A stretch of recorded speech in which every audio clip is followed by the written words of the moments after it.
یدعون مع اللہ الہا آخر، وہ لوگ کہ جو اللہ کے ساتھ کسی اور الہ کو پکارتے تھے، کسی اور سے دعا نہیں کرتے۔ ولا یقتلون النفس التي حرم اللہ الا بالحق، نہیں انسانی جان کو قتل کرتے ہیں جسے کہ اللہ نے محترم قرار دیا ہے مگر حق کے ساتھ، یعنی کوئی قانون کی دفعہ ان کے اوپر لاگو ہو جائے تو بات دوسری ہے۔ قتل عمد کے قصاص میں قتل ہوگا، یا یہ کہ زنا اگر شادی شدہ مرد یا عورت کرتے ہیں تو ان کی سزا جو ہے وہ رجم ہے، جو قتل کی ایک بہت ہی شدید شکل ہے، یا مرتد کی سزا قتل ہے، اور یا پھر یہ ہے کہ کافر کو قتل کیا جا سکتا ہے جو حربی، جس کے ساتھ جو جنگ ہے وہ ڈکلیئرڈ ہے۔ ان چار صورتوں کے علاوہ کسی انسان کو کسی حالت میں کسی جذبے کے تحت قتل کرنا جائز نہیں ہے، حرام مطلق۔ یہ ہمارے ہاں جو وہ عزت کے نام پر آنر کلنگز جو ہو رہی ہوتی ہے، یہ سب کے سب جو ہے جرم ہے اسلام کی نگاہ میں۔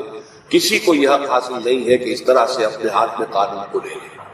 لیکن اس کے بعد فرمایا تھا کہ جو لوگ یہ کام کرتے ہیں تو پھر یہ ہے جلقا اسامہ، وہ اس کی پاداش بھگت کر رہے ہیں۔ یضاعف لہ العذاب یوم القیامہ، ان کے لیے قیامت کے دن عذاب دگنا کر دیا جائے گا، بڑھا دیا جائے گا۔ وَيَخْلُدْ فِيهِ مُهَانًا، اور وہ رہیں گے اس میں ہمیشہ ہمیش نہایت ذلت کے ساتھ، رسوا ہو کر۔ إِلَّا مَنْ تَابَ وَآمَنَ وَعَمِلَ عَمَلًا صَالِحًا، اس میں استثناء ہے کہ جو توبہ کرے اور تجدید ایمان کرے یا ایمان لائے۔ اگر پہلے کافر تھا تو ایمان لائے گا، اور اگر پہلے مسلمان تھا لیکن یہ کہ یہ گناہ سرزد اس سے ہوا تو گویا کہ ایک طرح کے کفر میں وہ داخل ہو گیا تھا، ایمان حقیقی سے محروم ہو گیا تھا، تو گویا کہ تجدید ایمان کرے۔ الا من تاب وآمن وعمل عملا صالحا، اور پھر اس کا عمل تبدیل ہو جائے، عمل درست ہو جائے، غلط کام کو فی الواقع چھوڑ۔ فاولئک یبدل اللہ سیئاتہم حسنات، تو یہ وہ لوگ ہیں کہ اللہ تعالیٰ ان کی برائیوں کو بھلائیوں سے بدل دے گا۔ یہ بات جو ہے بہت بلند ہے، اس میں اللہ تعالیٰ کی طرف سے وعدہ جو ہو رہا ہے کہ فَأُولَٰئِکَ يُبَدِّلُ اللَّهُ سَیِّئَاتِهِمْ حَسَنَاتٍ وَكَانَ اللَّهُ غَفُورًا رَحِیمًا وَمَن تَابَ وَعَمِلَ صَالِحًا، پھر دوبارہ تکرار کے ساتھ یہ بات آ چکی ہے، جو توبہ کرے اور پھر عمل اچھا کرے، فَإِنَّهُ يَتُوبُ إِلَى اللَّهِ مَتَابًا، تو وہ ہے جو حقیقت میں توبہ کرتا ہے اللہ کی جناب میں جیسے کہ توبہ کرنی چاہیے، عمل میں کوئی تبدیلی نہ ہو، اور توبہ کی تسبیح ہوتی رہے، استغفر اللہ ربی من کل ذنب واتوب الیہ، آپ نے 10 تسبیحیں کر دی، 1000 مرتبہ کہہ لیا، یہ سب زیرو ہے اللہ کی نگاہ کا۔ ذکر کا ثواب مل جائے گا کہ اتنا وقت آپ نے اللہ کا نام لیا ہے، اللہ کا ذکر کیا ہے، اس کا ثواب تو ملے گا، لیکن یہ توبہ نہیں ہے، اس سے کسی گناہ کی معافی کا کوئی سوال نہیں ہوگا، اس سے برائیوں کے بھلائیوں میں بدلنے کا کوئی امکان نہیں ہے، اس سے اس کی سزا سے بچنے کی کوئی سبیل نہیں۔ اب سورۃ تحریم میں خاص طور پر ایک خاص جو پس منظر ہے اس کے اعتبار سے یہ آیت آ رہی ہے، یا ایھا الذین آمنوا توبوا الی اللہ توبۃ نصوحا، اے وہ لوگوں جو ایمان لائے، اے ایمان کے مدعیوں، دعوے داروں، توبہ کرو اللہ کی جناب میں، لیکن وہ توبہ خالص ہونی چاہیے، توبۃ نصوحا۔ اس سورہ مبارکہ کے پس منظر کو نوٹ کیجئے تو اس میں ایک خطائے اجتہادی کہہ لیجئے حضور سے ہو گئی تھی صلی اللہ علیہ وسلم، اگرچہ وہ خطا جانب خیر میں تھی، اچھے کام کے لیے تھی، برے کام کے لیے نہیں تھی، کہ آپ نے اپنے ازواج مطہرات کی دل جوئی کے لیے ایک شے جو اللہ کی طرف سے آپ کے لیے حلال تھی اس کو استعمال نہ کرنے کی قسم کھا دی، تو اس پر حضور کو روکا گیا، یا ایھا النبی لم تحرم ما احل اللہ لک تبتغی مرضات ازواجک، اے نبی کیوں آپ اپنے اوپر حرام ٹھہراتے ہیں وہ شے جو اللہ نے آپ کے لیے حلال قرار دی ہے؟ کیا آپ اپنی بیویوں کی رضا جوئی کے لیے ایسا کر رہے ہیں؟ واللہ غفور رحیم، اللہ غفور ہے، رحیم ہے، اللہ نے آپ کی خطا سے درگزر کیا ہے، لیکن قد فرض اللہ لکم تحلۃ ایمانکم، اللہ تعالیٰ نے راستہ تمہارے لیے کھول دیا ہوا ہے کہ ایسی قسموں کو کھولا جا سکتا ہے، جس کے لیے کہ سورہ مائدہ کے اندر کفارہ دے دیا گیا ہے۔ تو گویا کہ حضور کو یہاں حکم دیا جا رہا ہے کہ آپ اپنی اس قسم کا کفارہ دیجئے، قسم کا، اور یہ جو قسم ہے اس کو کھول۔ نمبر 2 پہ پھر 2 ازواج مطہرات کا معاملہ آیا ہے کہ حضور نے ایک راز کی بات کہی ایک زوجہ محترمہ سے، لیکن انہوں نے وہ راز جو ہے وہ دوسری زوجہ محترمہ کو پہنچا دیا جن میں زیادہ آپس میں قریبی تعلق تھا، تو گویا کہ یہ بھی ایک طرح سے خیانت ہو گئی، اس لیے کہ راز جو ہے وہ تو ایک امانت ہوتا ہے، اور خاص طور پر عائلی زندگی میں میاں بیوی کے درمیان کے جو معاملات ہوتے ہیں وہ تو بہت ہی رازداری پر مبنی ہوتے ہیں، اس لیے ان میں سے کوئی چیز جو ہے جس کو خاص طور پر کہا گیا ہو کہ یہ ایک راز کی بات ہے جو تم سے کہہ رہا ہوں، کسی اور سے کہنا نہیں ہے. تو اس میں جو غلطی ہوئی ہے وہ بھی ایک بڑی غلطی تھی حضرت عائشہ صدیقہ رضی اللہ تعالی عنہا ان کی. تو ان دونوں کے پس منظر میں پھر تیسری بات آئی کہ اہل ایمان اگر تم غافل ہو اپنے اہل و عیال کی طرف سے اس اعتبار سے کہ ان کا کردار کیسا بن رہا ہے، وہ اللہ کے بندے ہیں یا کوئی غلطیاں کر رہے ہیں، خطا کر رہے ہیں، تو دیکھو یہ تم ان کے ساتھ جو ہے وہ محبت نہیں کر رہے، عداوت کر رہے ہیں. اس لیے کہ تمہاری اس نرمی، تمہاری اس شفقت اور وہ محبت کے اندر اس درجے بڑھ جانا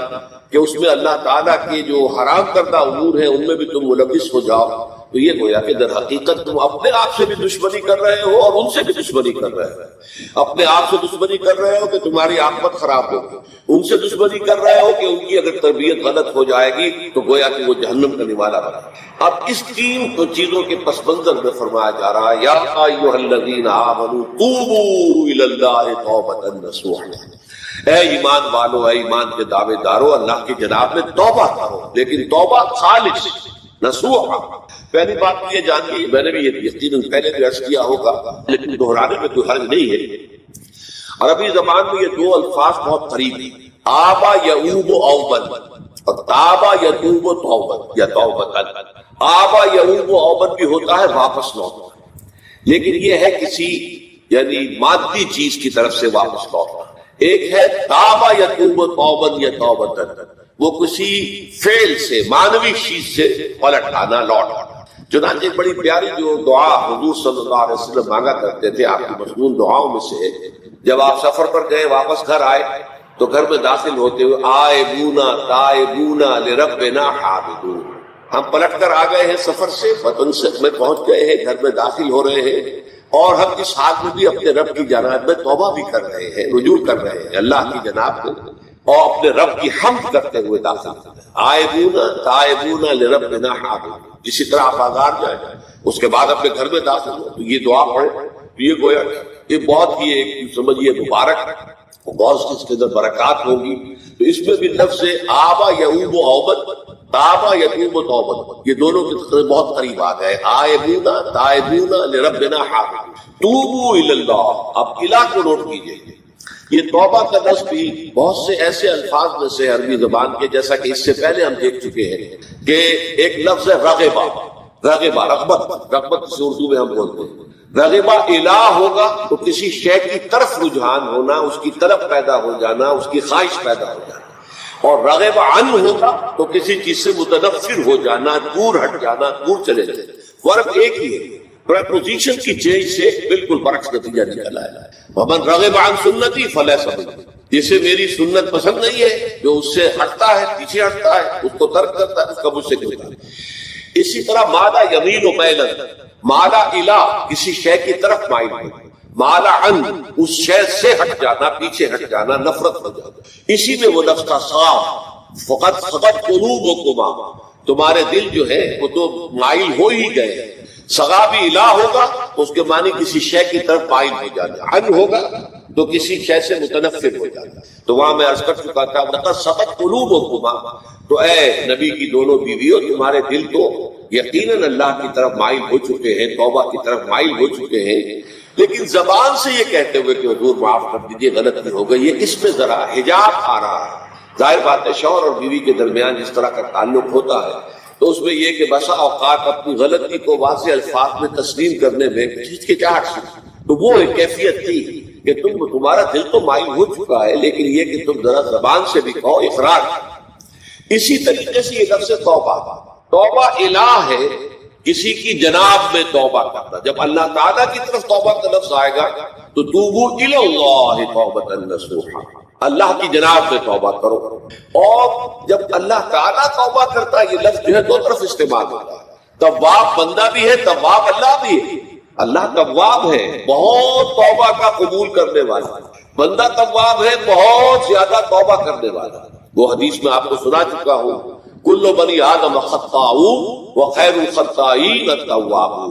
تمام بنی آدم نہایت خطا کار ہے، گناہ گار ہے، غلطیاں ہوتی ہیں، خطائیں ہوتی ہیں، لیکن ان خطا کاروں میں بہتر لوگ وہ ہیں جو بہت توبہ کرتے ہیں، رجوع کرتے ہیں، رکھتے ہیں. ان میں پشیمانی پیدا ہو جاتی ہے اور وہ اللہ تعالیٰ کی جناب میں رجوع کرتے ہیں تو وہ تواب ہے، بہت زیادہ توبہ کرنے والے۔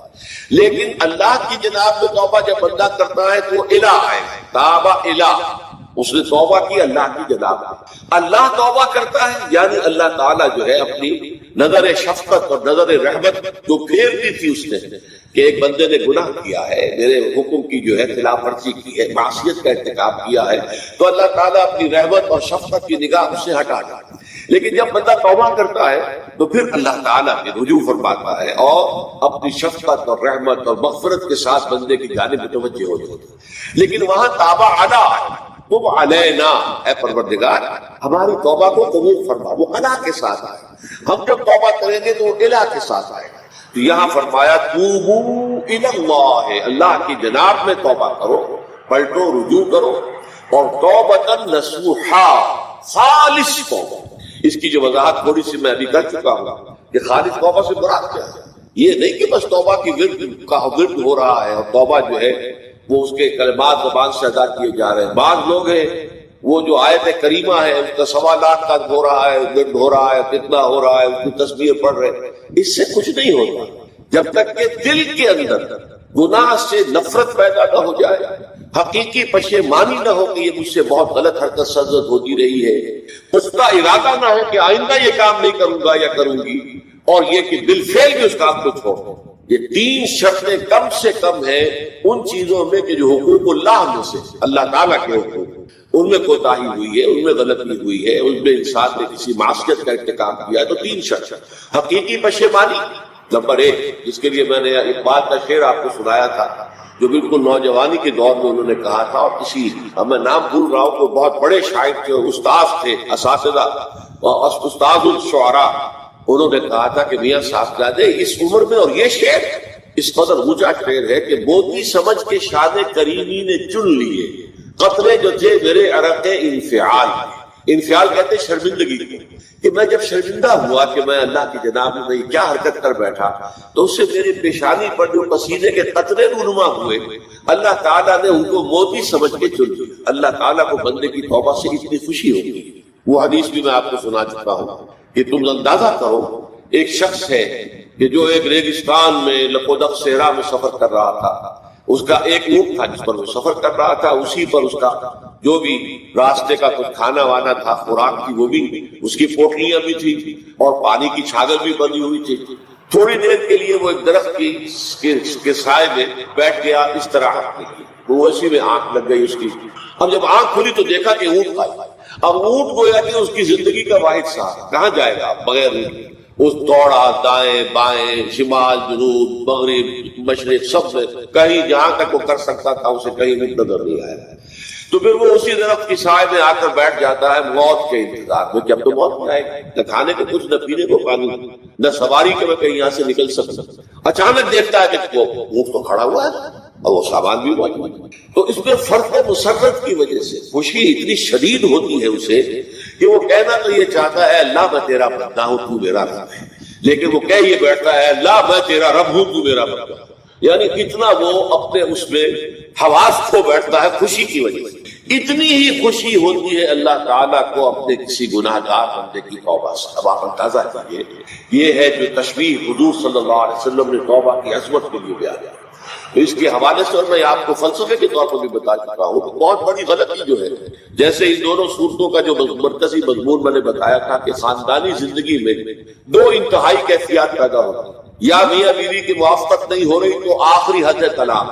یا یہ ہے کہ اتنی محبت ہو گئی ہے کہ محبت کی وجہ سے شریعت کی حدود کے اندر رد و بدل ہو رہا۔ تو پہلے کے موضوع کے اوپر سورہ طلاق ہے اور دوسرے موضوع کے اوپر سورہ تحریم۔ تو طلاق کے معاملے میں بھی عیسائیوں سے جو بہت زیادہ غلطی، بہت بڑی سرزد ہوئی وہ یہ ہے کہ حضرت عیسیٰ نے یہ فرمایا تھا کہ جو شخص اپنی بیوی کو طلاق دیتا ہے گویا کہ ناحق، وہ گویا کہ اس سے زنا کرواتا ہے، یعنی یہ کہ طلاق ہو گیا اس کو، اب وہ بیچاری جو ہے وہ بے شوہر کے، عام طور پر متعلقہ سے کوئی شادی نہیں کرتا، تو اب اس کے فتنے میں مبتلا ہونے کا امکان موجود ہے، وہ زناکاری پر آمادہ ہو سکتی ہے۔ تو اس جس شخص نے اسے غلط طلاق دی تھی در حقیقت وہ ذمہ دار ہوگا اس زناکاری کا جو وہ کر رہا ہے۔ یہ اصل میں ایک اخلاقی تعلیم تھی جس کو کہ انہوں نے قانونی سمجھ لیا اور طلاق کا دروازہ بند کر دیا. حالانکہ شریعت موسوی میں طلاق کا راستہ کھلا تھا جیسے شریعت محمدی میں کہ اگر کوئی صورت ایسی ہے کہ مزاج نہیں مل رہا ہے تو ٹھیک ہے علیحدہ ہو جاؤ, سیپریشن کا راستہ کھلا ہو. اگرچہ اللہ کو حلال چیزوں میں سب سے زیادہ ناپسند طلاق ہے, اللہ چاہتا ہے یہ کہ یہ بندن بن جائے تو بنا رہے ساری عمر, لیکن یہ کہ یہ بھی نہیں ہے کہ گھر کے اندر چک چک ہوتی رہے, چپکڑی چلتی رہے, گھر کے اندر چین نہ رہے, راحت نہ رہے, باہمی اعتماد نہ ہو اور پھر بھی وہ بندن بنا رکھا جائے, اس کو کوئی فائدہ نہیں. تو قانون ہوتا لیکن اخلاقی تعلیم یہ تھی جیسے حضور نے فرمایا ابغض الحلال عند اللہ الطلاق. لیکن ساتھ ہی میں نے وہ حدیث بھی آپ کو سنا دی کہ جو شخص اپنی بیوی کی جو بھی اس کی روش ہے اس سے سخت نالا ہے, شکایتیں کرتا پھرتا ہے, دوسروں سے طلاق نہیں دیتا, تو اللہ تعالیٰ اس کی دعا سنتا ہی کہ جب میں نے تمہاری لیے راستہ کھولا ہوا تھا وہ تم اختیار نہیں کیا. تو یہی معاملہ در حقیقت عیسائیوں نے اس حد تک بڑھایا کہ حضرت آدم اور حوا سے جو خطا ہو گئی تھی وہ خطا جو ہے وہ تو ہر انسان دنیا میں جو آتا ہے تو خطا کار ہے, وہ اپنے آباء و اجداد, اپنے اما حوا اور اپنے ابا آدم کی خطا لے کر اپنے ساتھ پیدا ہو رہا, تو گناہ گار. Man is sinful from the very birth. اب اس کا کیا علاج ہو؟ تو اس کا علاج ہوگا کہ اللہ نے اپنا اکلوتا بیٹا زمین پر بھیج کر اور اسے ان لوگوں کی طرف سے کفارہ بنا لیا کہ جو ہمارے اس بیٹے پر ایمان آئے. یہ سارا عقیدہ بنائے فاسد علی الفاسد کیوں ہوا کہ توبہ کے بارے میں تصور ان کا غلط ہے. اللہ قرآن مجید نے واضح کیا غلطی تو ہوئی تھی, حضرت آدم و حوا سے شیطان کے بہکانے میں آ گئے تھے, لیکن یہ کہ پھر انہوں نے توبہ کی, اللہ نے تاب علیہ, اللہ نے اس کی توبہ قبول فرما لی. فتلقى آدم من ربه کلمات فتاب علیہ, تو آدم نے اپنے رب سے کچھ کلمات سیکھ لیے. پشیمانی تو ہو گئی تھی, شرمندگی ہو گئی تھی, لیکن الفاظ نہیں مل رہے تھے. کن الفاظ پہ میں اللہ کی جناب میں توبہ کروں. اللہ کی کمال شفقت کے اللہ نے وہ الفاظ بھی انہیں تلقین کر دیے جو سورہ اعراف کے اندر بیان ہوئے ہیں. ربنا ظلمنا انفسنا وان لم تغفر لنا وترحمنا لنكونن من الخاسرین. اللہ نے توبہ قبول فرما لی, فتاب علیہ. اب جو بچہ پیدا ہو رہا ہے نسل آدم کا, تو کوئی اپنے جد امجد جو ہے حضرت آدم اور حضرت حوا کے گناہ کی پوٹ لے کر نہیں آتا ہے, وہ تو کل مولود یولد علی الفطرہ, فطرت الاسلام پہ پیدا ہوتا ہے. تو توبہ کی در حقیقت جو عظمت اور حقیقت ہے ہمارے دین میں, اس کو نہ سمجھنے سے بھی بہت بڑی غلطیاں لوگوں سے ہو جاتی ہے. تاریخ انسانی میں اتنی بڑی بڑی غلطیاں ہو جاتی. طلاق کے معاملے میں بھی عیسائیوں نے پھر یہ کیا کہ سوائے اس کی کوئی شکل نہیں ہے کہ بیوی زنا کار ہو تو پھر تو طلاق ہو جائے گی, سیپریشن ہو جائے گی. لہذا جو طلاق دینا چاہتے تھے وہ ایسے مواقع پیدا کرتے تھے کہ بیوی زنا کرے, یا یہ کہ جھوٹی گواہیاں فراہم کرتے تھے زنا کاری کی اور پھر اس سے چھٹکارا حاصل کرتے تھے. اس کے بغیر چھٹکارا حاصل کرنے کی کوئی شک نہیں تھی. اس میں بڑے بڑے افسانے جو ہیں وہ مغربی لٹریچر کے اندر آپ کو ملیں گے کہ عورت سے نجات پانے کے لیے انہیں پھر یہ کرنا پڑا کہ جھوٹے طور پر جھوٹا الزام تہمت لگا کر اس کے اوپر زنا کا الزام ثابت کرے, یا یہ ہے کہ اسے واقعتاً خود ایسے حالات میں ڈال دے کہ وہ زانیہ بن جائے اور پھر اس سے نجات جائے. یہ گویا کہ پھر وہی بنائے فاسد علی الفاسد, ایک غلط بات کے اوپر دوسری غلط بات. تو توبوا الی اللہ توبۃ نصوحا, توبہ کرو اللہ کی جناب میں جو کہ خالص توبہ. خالص توبہ میں 3 شرائط میں نے بیان کر دی کہ اگر اللہ کے حقوق میں معاملے میں کمی بیشی ہوئی ہے تو پھر یہ ہے کہ پشیمانی حقیقی, عزم مصمم دوبارہ نہیں کروں گا نہ کروں گی, اور نمبر 3 یہ کہ ایک مرتبہ گناہ کو لازماً چھوڑ دینا. اس کے بعد جو ہے اگر یہ حقوق العباد میں سے تو ایک چوتھی اضافی شرط, یا تو اس کی تلافی کرو, اس کا پیسہ مارا تھا تو پیسہ تو, بہن کا حق جو ہے وراثت میں کھایا تھا تو اس کو ادا کرو, یا اس سے معافی حاصل کرو. یا پھر ایک شکل ہو سکتی ہے کہ اگر وہ فوت بھی ہو گیا ہے, کوئی شکل نہیں ہے, اس کی طرف سے صدقہ و خیرات کرتے رہو, اللہ یہ میں کر رہا ہوں اس کے حساب سے اس کو جمع کر دو, اور میری جو کوتاہی تھی اس کو معاف فرما دے, اس کو جو ہے وہ ڈیبٹ کریڈٹ ہو جائے گا. ورنہ پھر آخرت میں یہ ہوگا کہ آپ کی نیکیاں اس کے حوالے کی جائیں گی,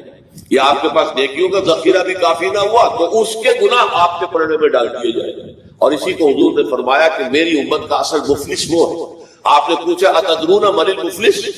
آپ لوگ جانتے ہیں کہ مفلس کون ہوتا ہے؟ تو صحابہ نے وہی جواب دیا جو ہم میں سے ارشد جواب دے گا, المفلس عندنا من لا درہم له ولا دینار. ہمارے نزدیک ہم مفلس اس کو کہتے ہیں جس کے پاس درہم و دینار نہیں ہے, روپیہ پیسہ نہیں ہے. حضور نے فرمایا نہیں, میری امت کا مفلس وہ ہوگا جو قیامت کے دن حاضر ہوگا, بہت سی نمازوں کی وہ پنڈ لے کر آئے گا, وہ گٹھڑی لے کر آئے گا, گٹھڑا لے کر آئے گا, اور روزوں کا اور اس کا اور حجوں کا اور عمروں کا، لیکن فقط شتم ھذا واکل مال ھذا، اس نے مال کھایا تھا فلاں کا حرام طریقے سے، فلاں کو گالی دیتی تھی، فلاں کو تہمت لگائی، حقوق العباد کے اندر جو ہے اس کی عزت پر حملہ کیا گیا، وہ سارے مدعی جمع ہو گئے۔ اللہ تعالیٰ کسی سے کہے گا بھائی تم اس کی نمازیں لے جاؤ، کسی سے کہے گا اس کے روزے لے جاؤ، اچھا تم لوگ حج لے جاؤ، اس کے عمرے لے جاؤ، اور اس کے بعد بھی مدعی باقی ہوں گے تو اب مدعیوں کے گناہ اس کے پلڑے میں ڈالے جائیں گے، اور پھر وہ دوسروں کے گناہوں کے پوچھتے رہے تب تک جہنم میں جھونک دیا جائے۔ تو یہ حقوق العباد کے اندر معاملہ اس سے بھی کہیں زیادہ سخت ہے کہ جو حقوق اللہ کا ہے۔ اللہ تو بڑا غفور ہے، رحیم ہے، اس کے اندر وہ رعایت بھی کرے گا، لیکن حقوق العباد کا معاملہ اللہ کہہ دے گا یہ میرا معاملہ ہے، یہ تمہارا آپس کا معاملہ ہے، تمہیں اس میں تو جو بھی ہے لین دین کر کے ہی معاملہ چکانا ہوگا، دے دے کر معاملہ ہوگا، اس کے بغیر نہیں۔ تو توبوا الی اللہ توبۃ نصوحا عسى ربکم ان یکفر عنکم سیئاتکم، ممکن ہے، عسیٰ اصل میں امید دلانے کے لیے ہوتا ہے، شاید کہ ایسا ہوتا ہے، لیکن جب اللہ کی طرف سے یہ لفظ آتا ہے تو یہ یقینی معنی اللہ کا وعدہ ہے، اگر تم یہ توبہ رسول کرو گے تو اللہ کا وعدہ ہے تم سے کہ وہ تم سے تمہاری برائیوں کو دور کر دے گا۔ یہ تکفیر کے لفظ کو بھی سمجھ لیجئے، کفر کا اصل معنی ہے چھپا دینا، دبا دینا، اسی لیے گناہ کا کفارہ ہوتا ہے۔ آپ سے گناہ ہو گیا،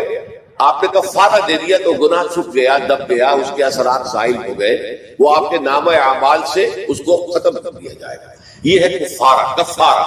کفار جمع ہے کافر کی، کافر جو ہے وہ حق کو چھپاتا، اللہ کی دعوت جو دی جا رہی ہے اس کو دباتا، تو اس معنی میں وہ کافر انکار کرتا۔ لیکن یہ کہ ایک کفران نعمت، کسی نے آپ پر احسان کیا ہے اور آپ اس کا احسان نہیں مان رہے، آپ کے لیے دل میں اس کے لیے کوئی احسان بندی کے جذبات پیدا نہیں ہوئے، تشکر کا جذبہ پیدا نہیں، یہ کفران نعمت۔ تو تکفیر اس کو بھی کہتے ہیں، تکفیر اسے بھی کہتے ہیں مسلمان امت میں سے کسی کو نکال کر، اس لیے کہ وہ بنیادی عقائد میں علیحدہ ہو گیا ہے، تو یہ پرجنگ ہے، یہ بھی تکفیر ہے۔ تو تکفیر اعمال کیا ہے کہ برے اعمال کو دھو دے گا تمہارے نامہ اعمال سے، بلکہ اور نمبر 2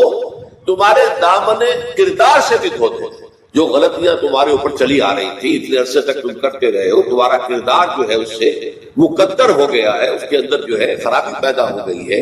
تو اللہ اس کو بھی دھو دے گا۔ تو دنیا میں بھی تکفیر کا اثر ہوگا کہ انسان کی اصلاح ہو جائے گی، اس کی سیرت و کردار جو ہے صحیح رخ پر آ جائیں گے، اور آخرت میں یہ ہے کہ اس کا جو اعمال نامے میں جو گناہ درج تھا وہ وہاں سے صاف کر دیا جائے گا، محو کر دیا جائے گا۔ یہ تکفیر 2 گناہ، اور اس میں جو ہم سورہ الفرقان میں پڑھ کر آئے ہیں وہ اس سے بھی اگلی بات ہے، اولئک یبدل اللہ سیئاتہم حسنات، جہاں گناہ کا اندراج تھا وہاں اب نیکی کا اندراج ہے، تمہاری سیرت و کردار میں جو گناہ کا پہلو تھا وہ اب نیکی کے پہلو میں بدل جائے گا۔ یہ تکفیر گویا کہ دنیا میں بھی اور آخرت میں بھی۔ عسیٰ ربکم، امید ہے اور اللہ کا وعدہ ہے کہ وہ تم سے تمہاری برائیوں کو دور کر دے گا۔ مطلب یہ کون انسان ہے جو برائی سے بالکل پاک ہے؟ کل بنی آدم خطاؤون وخیر الخطائین التوابون۔ توبہ کرو، توبہ رسول کرو، اللہ تعالیٰ دھو دے، تمہارے دامن کردار سے بھی داغ اور دھبے صاف کر دے گا، اور تمہارے اعمال نامے سے۔ وَيُدْخِلَكُمْ جَنَّاتٍ تَجْرِی مِن تَحْتِهَا الْأَنْہَارُ، اور تمہیں داخل کرے گا ان باغات میں جن کے نیچے یا جن کے دامن میں ندیاں بہتی ہوں گی۔ یوم لا یخزی اللہ النبی والذین آمنوا معہ، وہ دن کے جس دن اللہ رسوا نہیں کرے گا نہ نبی کو اور نہ ان کو جو ان کے ساتھ ایمان لائے۔ ان کے ساتھ ایمان لاتے، ظاہر بات ہے انبیاء کی رسوا ہونے کا تو کوئی سوال ہی نہیں، یہاں اس کا ذکر جو ہے وہ تو صرف بطور تذکرہ کر دیا گیا، ورنہ اصل کیا ہے جو نبی کے ساتھ ایمان لائے۔ اور نبی کے ساتھ ایمان لانے والوں میں درجہ اول کے لوگ وہ ہیں جو صحابہ کرام، جو حضور کے زمانے میں تھے، حضور کے ساتھ کیا انہوں نے اپنے جان و مال سے حضور کے مشن کو تقویت پہنچائی، جہاں حضور کا پسینہ گرا وہاں اپنی خون کی ندیاں بہا دی، اپنی جانیں دے دی، تو وہ ہے اولین۔ لیکن اللہ تعالیٰ ہمیں بھی ان میں شامل کرے، اس لیے کہ جیسے کہ سورہ بقرہ کی جو آخری سے پہلی آیت ہے اس کے اندر بیان فرمایا گیا ہے کہ آمن الرسول بما انزل الیہ من ربہ والمؤمنون، ایمان لائے رسول محمد صلی اللہ علیہ وسلم اس چیز پر کہ جو ان کے اوپر ان کے رب کی طرف سے نازل کی گئی ہے، اور ایمان لائے صاحب ایمان، وہ صاحب ایمان سب کے سب شامل ہو جائے۔ تو قیامت کے دن اللہ تعالیٰ رسوا نہیں کرے گا، یوم لا یخزی اللہ النبی والذین آمنوا معہ،